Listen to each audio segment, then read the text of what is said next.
why is someone pursuing spirituality? Probably the first answer to that, I would suggest, would generally be that once someone recognizes that the ultimate and absolute truth is divinity,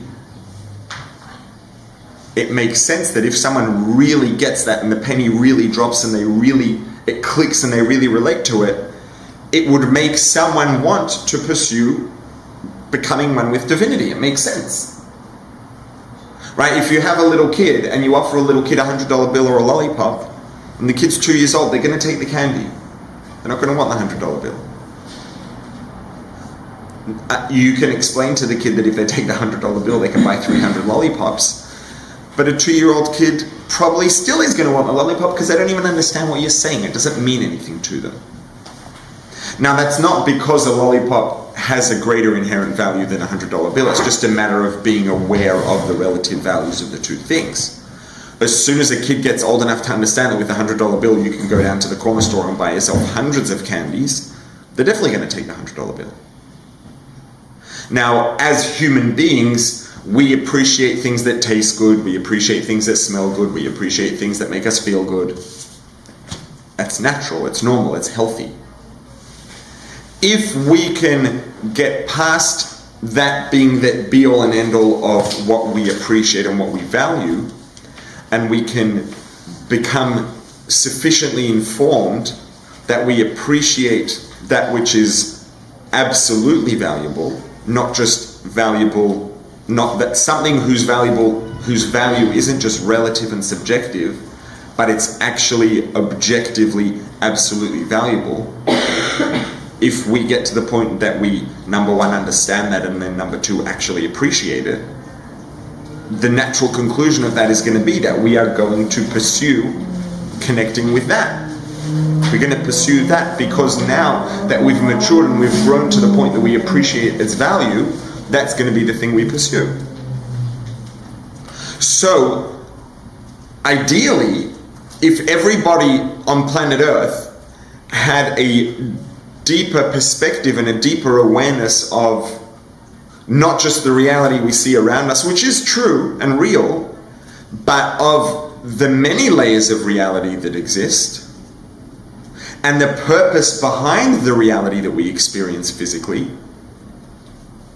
which connects to the other layers of reality behind it, because that's where the purpose lies, in the divinity, in the creative force that makes the universe exist. That's where the purpose really lies. If we appreciate that and we understand its true value, we are naturally going to start redirecting our pursuit in the direction of divinity, of spirituality, of godliness. It's just natural. So Aaron's sons were very spiritually inclined. So the first thing really, generally speaking, the primary thing that's going to drive the pursuit of divinity, the pursuit of spirituality, is going to be an awareness of the true, absolute, objective value of divinity. But the question then becomes, how ideal, how altruistic is that pursuit? If the reason I'm pursuing spirituality, I'm pursuing a oneness with divinity, is just because I understand and appreciate that that's the most valuable thing that exists, so I want that for myself, it's no more altruistic technically than preferring the $100 bill over the candy, because it's just worth more. It's just a matter of understanding that. If I understand that spirituality, that divinity is more valuable than materialism, it's ultimately more rewarding, I'm going to pursue that, and that pursuit could potentially be very self-centered, very focused on self, on satisfying my personal interests. I want to obtain that which is most valuable, and that which is most valuable is divinity, so I want that for myself. So the pursuit of divinity isn't necessarily altruistic. It doesn't necessarily have to be altruistic. It could potentially be, hypothetically, very, very self-centered.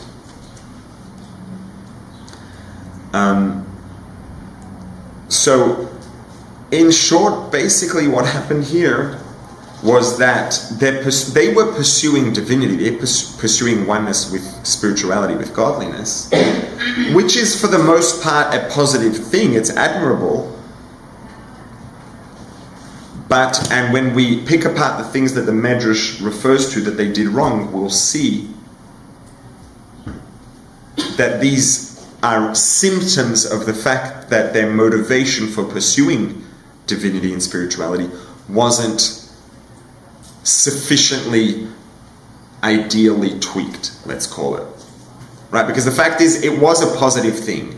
It's better to pursue spirituality for an adulterated motive than to pursue things that are bad or negative or even just neutral but more material. It's better to do mitzvahs, to do the right things for the wrong reason, than to just sit and eat burgers all day for no reason at all, right? Or whatever it is, or drink booze or whatever. Doing a positive thing is always going to be a positive thing. Now, it's better to do the right thing for the right reason than to do it for the wrong reason, obviously. But like, doing the right thing is still better than doing something that's not the right thing. It may not be bad or negative per se, but it's just neutral. Right? If I'm doing something to satisfy myself, it's better if I'm doing something that makes a positive contribution to the purpose of existence to satisfy myself, rather than doing something that makes no contribution to satisfy myself. Right? Everybody's going to benefit from me doing the right thing, even if the motivation's not right. So they were pursuing something positive. And we actually see this in the referred to or hinted to in the verse. It says, Acharei mos shnei bnei Aaron, after the death of the two sons of Aaron, b'karvasim lifnei Hashem, when they came close before Hashem, vayomusu, and they died. Why does it say and they died? It already said after they died. Just say after the sons of Aaron died, when they came close to Hashem. They came into a place that was too deep into sacredness that people are not allowed to enter that space, and they did. And the Pasuk's telling us, by the way, don't think these are just random really bad guys. What happened was, in their pursuit of spirituality, they got so carried away, they were pushing so hard in the direction of becoming one with divinity, of spirituality, that led to their death. It wasn't just, you did something wrong, they did something wrong, they got a punishment. It was a direct natural outcome. Because think about what the pursuit of spirituality looks like. People sometimes in life will talk about having had a spiritual experience. I did something, it was so spiritual, it felt so spiritual. Some of the times that people say that, it may not necessarily have been spiritual, or I'm going to pick a very tangible and not uncommon example, just because it really illustrates what the point that I'm trying to make clearly. People sometimes will take hallucinogens, for example, and after the experience they talk about how it was so spiritual, it was such a spiritual experience. Question is, what does spiritual mean? It wasn't a spiritual experience. They took a substance, ingested it, or took it into their bloodstream one way or another. There were substances floating around in their blood that interacted with their nervous system that resulted in certain experience and sensations by means of chemical reactions. There's nothing spiritual about that. It's not spiritual, it's a physical event. It's a very recognizable, very clearly defined sequence of physical events between physical compounds that results in a certain experience. It's not spiritual at all. People describe the sensations as being spiritual, but there's actually nothing spiritual about it. It's a sensation that people may not have better words for and therefore refer to it as spiritual. But what spiritual actually means, technically, means of spirit, not of matter. I've used this question to illustrate it before. Do angels exist? Depends what you mean, right? Because you could answer yes and be correct, and you could answer no and that would be correct. It depends what you mean. Do angels physically exist? No, they don't. Angels aren't invisible. Air is invisible. You wave your hand, you can feel the air, you know that it's there, but it's invisible, you can't see it. Angels aren't invisible. Angels don't physically exist. So it's not that they are an entity which can't be seen.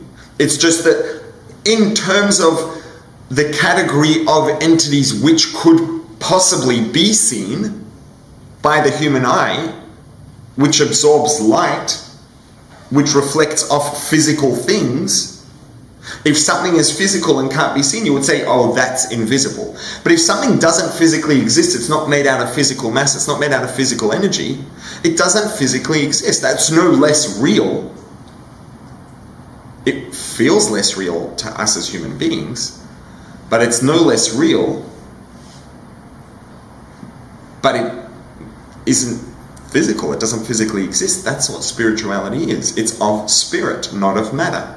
If you haven't yet, click on the subscribe button, then click on the notification bell to see future videos. And please, again, share the link wherever you share things on social media, Facebook, wherever it is, WhatsApp groups, WhatsApp status, to help this message reach more people. This has been the Bites of Judaism podcast. This podcast has been made possible by Mr. and Mrs. David and Malki Smetana. If you found it valuable, please leave a 5-star rating and a review. It really does help it reach more people. And tell your friends about it. If you haven't yet, you can subscribe on all the major podcast platforms at rabbiglick.link/podcast. To dedicate a future episode of the podcast, send an email to podcast@rabbiglick.com. See you next time.